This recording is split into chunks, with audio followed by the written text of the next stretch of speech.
Welcome, welcome. I am Dr. Barry. I'm a licensed psychologist, and Judge Newman is one of my favorite judges. I would probably cover every single sentencing that he does, but this one had an additional aspect of substance abuse. And so just trigger warning for this video for that.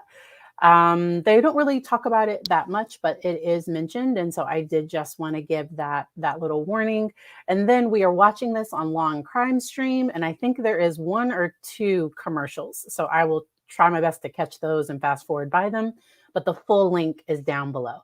I won't be showing the full link or the full video, but let's dive right into this. For anyone that hasn't heard of this case, it is absolutely horrific. This mother and her boyfriend, or ex-boyfriend now, the details are just, they put the child in the car, and she has cerebral palsy, and she was in the car for somewhere 5 to 6 hours. And so it was just, this case is very sad.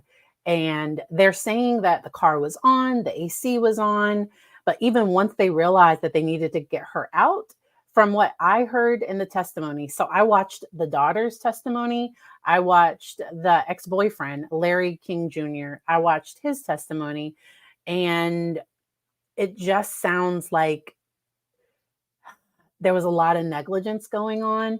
I'm going to skip through because there are parts where she's going to kind of talk back to the judge. That's that first 5 minutes of this video. She's kind of pleading her case, talking about why she doesn't need to necessarily, I don't know, like she was really pleading for leniency. She wants to be able to be a mother and grandmother to, because she has one adult daughter, and the adult daughter. So like I said, I did watch her testimony, and she was saying that her mother didn't have any substance issues. She was a great mom. And yet we have this situation. So thank y'all so much for joining. Christina, I agree. It is completely surreal. I was surprised the jury came back on the guilty verdict within maybe, it was rather quickly. It was like 2 hours, I believe, on this case. And this was for 2 defendants. So I was thinking the jury was going to take some time. They did not. So let's just hop right into this. The conduct of the defendants in this case, is being represented now by the defense. It's not a traditional murder. It's not where you pull a gun and shoot someone in the head. But your conduct can become so extremely reckless that it constitutes a willful disregard for human life and constitutes murder. To place the child in a burning car, in effect, and walking away is murder. To leave a child in a car for 6 hours. The commercials, I don't know. All right, skip. Circumstances that occurred in this case is murder. It's not one of the situations that we see, and there have been studies most recently where people forget about the child, believe that they have dropped the child off for daycare and various things. And that does happen. And Phoenix, so glad that you were able to join live. I didn't hear this, so I didn't hear about this. But sometimes people do just say, oh, I'm going to run into the grocery store real quick, or I'm just going to do this real quick and I'll be right back out. Or if one parent normally drops off for daycare and then the parent that normally doesn't drop off, so your brain can kind of go on autopilot, and it's happened more times than so they say to put something important back so just so that you remember that the baby's back there. There are also some safety devices that have been created to remind people of this. And but Judge Newman is just setting the precedent that this is not the case here, that this is very, very difficult. And so we all know we fell in love with Judge Newman, or at least I did, back during the Murdaugh trial. He did a phenomenal job. I did not watch everything about this case. I just started looking at it yesterday. I had heard about it and kind of peeked in and out, but let's keep going with this. But that's not this situation, where there's absolute total disregard for the child. Considering that the two of you were there around the car any number of times without doing anything to save this child's life and contributing to the child's death. And all the good things I've heard today, being a teacher, being a concerned person, being a wonderful friend, a person of faith. That wasn't a person there on that day when you all were on this drug binge, at least as described by Mr. King. And I've said it before, the people we see in court are typically not the people that were out on the streets doing the things that landed them in court. And it doesn't get any worse than this as it relates to a mother and a child and a person with the mother dealing with the child. So the offense that you committed was murder, and that's all there is to it. Of course, you would love the opportunity to turn back the hands of time, but you can't do it. Of course, you will continue to suffer for what happened to your child, but for being strung out on meth. And I've seen it time and time again. Was it methamphetamine we're dealing with? Yeah. But for methamphetamine and dealing with it, neither of the two of you would be here. But those were decisions that you all made. And to the extent your minds were just totally contorted, and I don't know the minds of a person on meth, but I paid close attention to the witness who testified convincingly about the effects of methamphetamine on the brain. It's as if you didn't have a brain on that day at that time.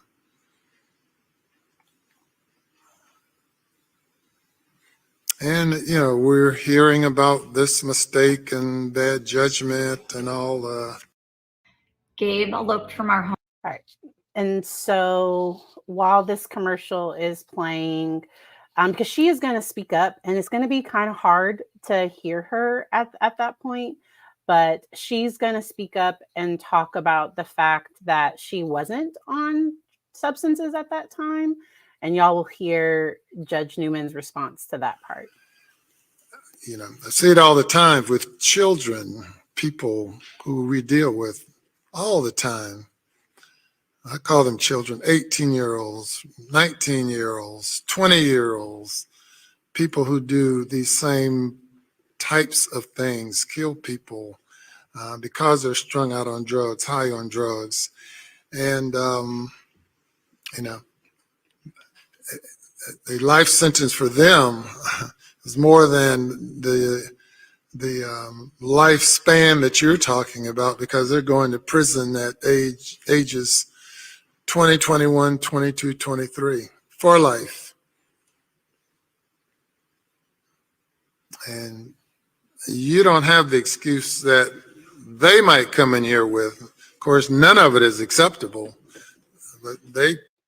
All right. And so I wanted to hit on a few things because Hedgehog in Space talked about the fact that somebody made a comment saying that I haven't lost a child, so I don't know what it's like. And so Judge Newman, I believe, I forget how his son passed, but I know it was right before the Alec Murdaugh trial because everybody was just so impressed that because he could have stepped down and not been the judge for that particular case. He would have had a reason to even to put it off, to say, because I think it was right around the time of the start of a part of that trial. But he stays, to me, incredibly neutral until it comes to sentencing, and he's able to really talk about his thoughts and talk about his notes and give the justification legally as well, the legal justification for why he's making certain statements. And then and I made a mistake to say she had one adult daughter, so I guess she has two adult daughters, because I saw the one testify that was going to be, I believe it was Christine, but the daughter that passed was Christina, that individual was going to be her caretaker, was around a lot, and but the fact that they were just wanting, and I don't know that it's that they don't take it seriously. I think this is their mom, and they don't want her to go to jail. And I don't think they saw it as murder. I don't think they saw it that way. To me, it was extremely reckless to leave her in there, even if you think the car is on. I've heard recently of a few carbon monoxide poisoning, I believe that's carbon monoxide, that people sleeping in cars while they're on passing, because there was likely something like, it wasn't safe. It was a heart issue. Thank you so much for clarifying that. We are gonna keep going. Will come in, strung out on drugs, parents strung out on drugs, all kinds of things that play into them going wayward, going astray. And for you, a person who had a good reputation in the community, to throw it away chasing drugs, and then coming and asking me for leniency.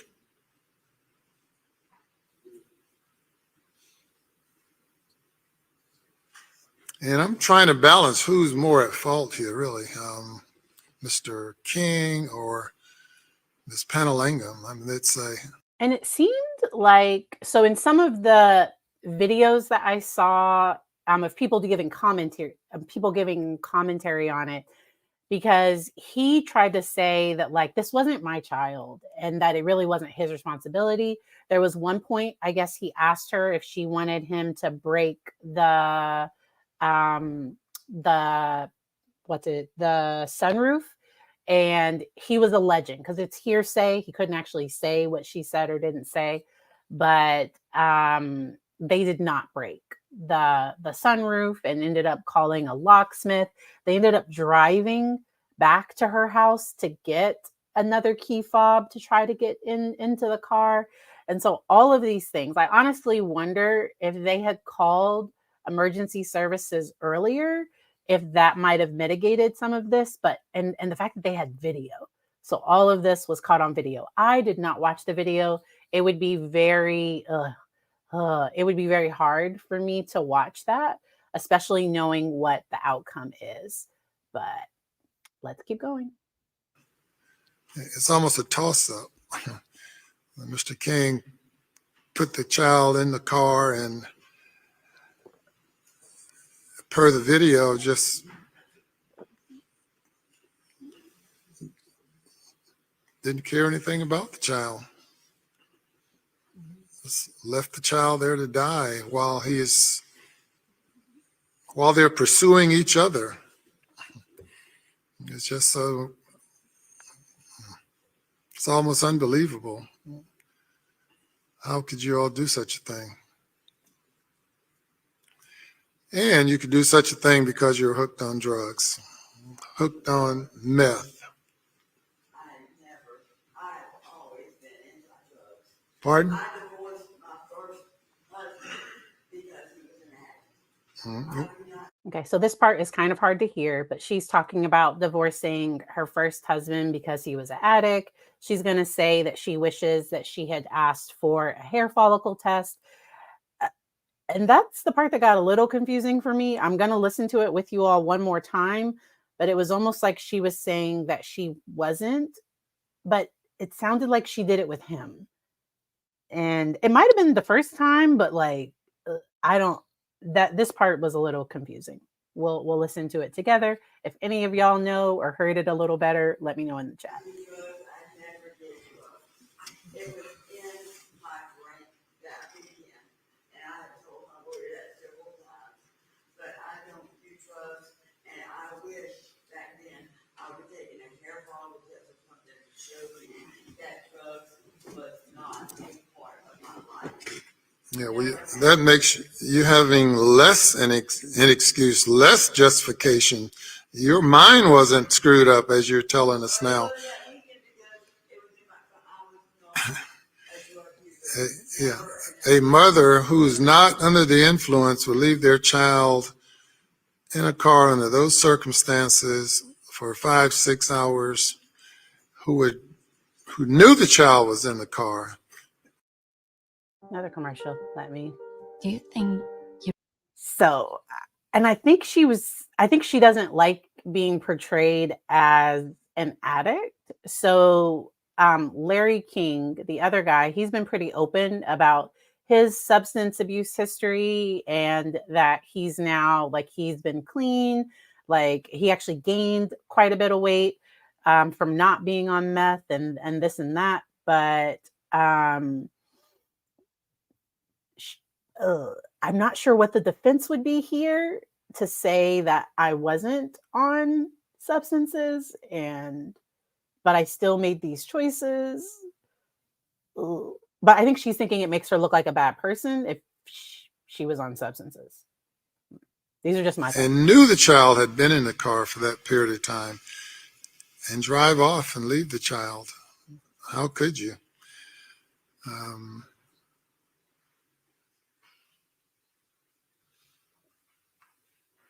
Anything further? No, thank you. Not as an excuse, but to better clarify her position. Her position is that was the first time she had ever tried, is what she said. That she didn't have a pattern of conduct of abusing the drugs, but that was the first weekend. So the lawyer is clarifying that this was her first time using the substance, and that is the position that she's taking. It doesn't make it any better, and I wish that like I'm sure, and I wonder if the lawyer kind of advised that she not share some of this. I don't know. This is And ultimately led to the worst mistake of her life. and the captions are kind of wrong. Yeah. Your Honor, if any benefit of this. It was his first time as well. No, Your Honor, testify. I'm not making light of it. Yes, sir. He did say that. No, it's certainly not his fault. And I have resources about addiction in the description. These things are treatable. Larry has went through some treatment. To me, once we get to the sentencing part, because that's going to be right here at the end, the sentencing part, to me, Larry was just, I don't know if he was just prepared for it, but he took his consequence and they move forward. Hers is a little bit more, yeah, she did not take it well, understandably.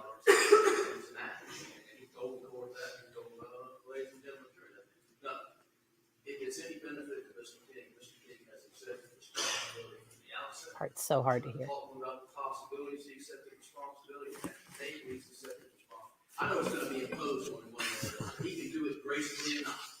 He has done it gracefully, accepted verdict of court. I think he deserves credit for that.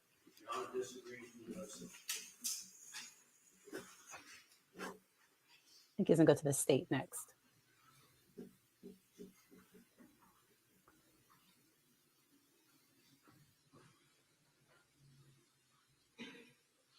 It doesn't help me clarify in my mind who is the most culpable out of this situation, or are they equally culpable? Are there, whose conduct was the most extreme? The mother who abandons her child in that setting and does nothing to rescue the child, who chooses Mr. King and her own pleasure over the child, or Mr. King, who throws the child, or he didn't throw it, places the child in the back of the car and shows no concern, compassion, or anything for the child, and in effect joins with the mother in the treatment of the child.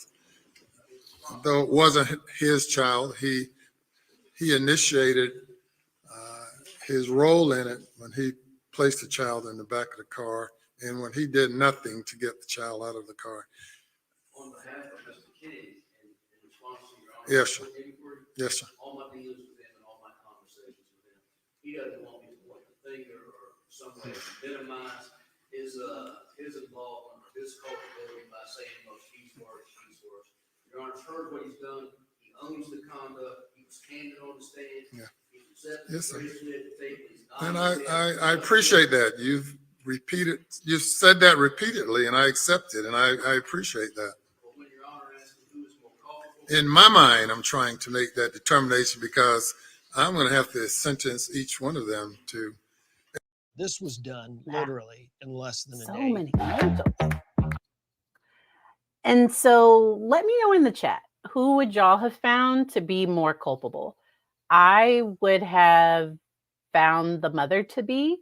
It was her car, because he was doing the favor by putting her in the car. But to me, he wasn't it wasn't like she left him in charge of the child. I personally would have found the mother to be more culpable in this situation, especially since they did sit there and argue about how to go about handling the situation when the car door was locked, about how to get her out. So I would have found mom to be more culpable. Let me know what y'all think. A period of years, they might get the same. One might get 30, one might get 40, one might get 50. They might each get the same. to the extent Your Honor was inviting me to point out the reason she's more culpable, Mr. King does not want to do that. He owns his conduct. All right, I understand. Thank you. And I'm not attempting to pit one against the other. I'm just, yeah. That's out from our position. I wish they were talking into mics. And we agree. All right. Mr. Solicitor. I've tried to stay quiet. I'm sorry. I don't like people to stay quiet on me. I can't. Before the case comes to you, it has to go through. So he's going to talk about watching the video multiple times and being pretty angry about it, and he pretty much can't decide either. And we deal with a lot of people that don't have any support whatsoever. And the fact that they did What is have the support penalty for great bodily injury? 20. That's 0 to 20. Yes, sir. And I looked it up before. I just wanted to be sure. All right, Mr. King, if you'll come around for sentencing.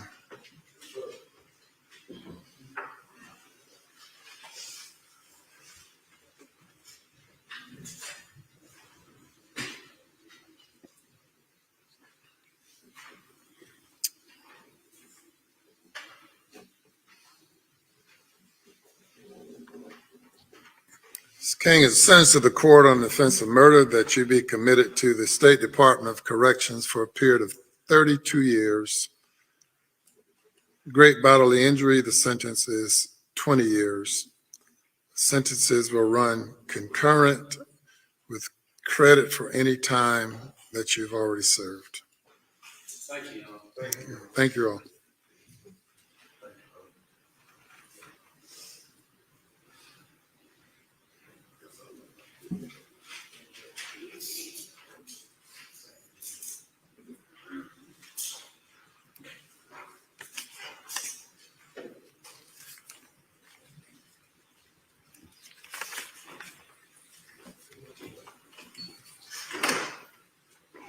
this is a good point. I'm gonna pause it real quick.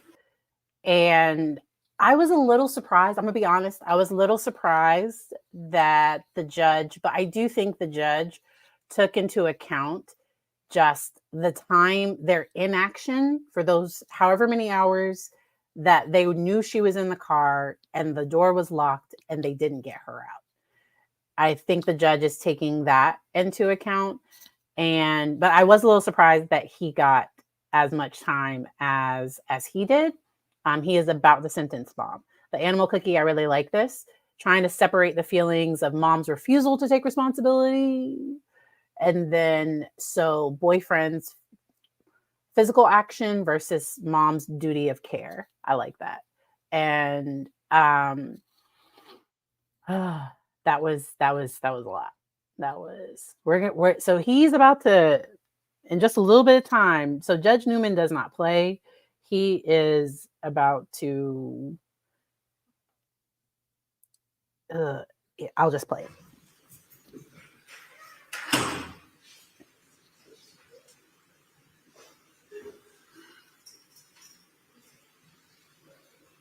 If anybody has a big dog Why? and they want to have freedom with the Did y'all count how many? So many commercials. I know.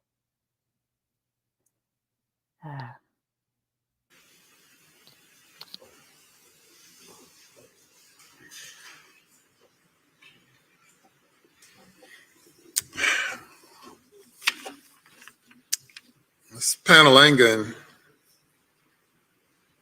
a lot of folks have said a lot of good things about you and a lot of positive impacts that you've made on their lives. You're not being sentenced to death. You won't be facing a firing squad or a gas chamber or electric chair.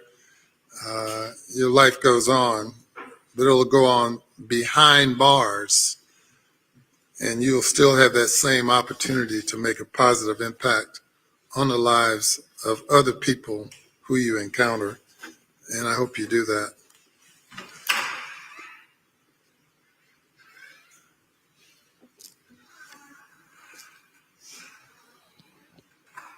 I simply cannot fathom a mother treating a child the way that you did and allowing that to happen to a child, to your child, the child that you birthed.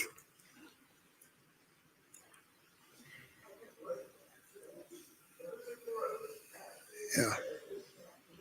I don't know if the child at some point became a burden. I don't know what the circumstances were that would lead you to placing the child in that situation. And as if you left and went to Atlanta, Georgia, or maybe we'll say, not Charleston, to Myrtle Beach, and went there and got in the beach in the water a few hours, and then came back, and then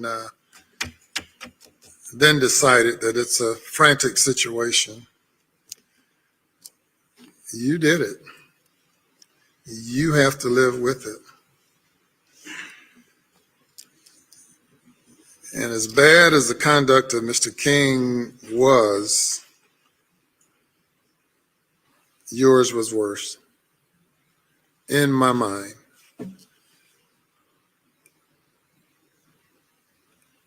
And, you can talk about intent where you have rational thinking minds, but extreme recklessness brought upon by drugs and alcohol, as we said, intoxication is not a defense and not an excuse.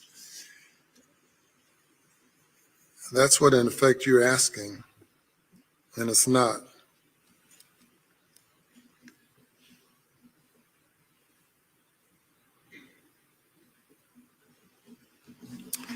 Sentence of the court is that you be committed to the State Department of Correction for a period of 37 years on murder, 20 years on great bodily injury, Sentences will run concurrent and you'll receive credit for time served.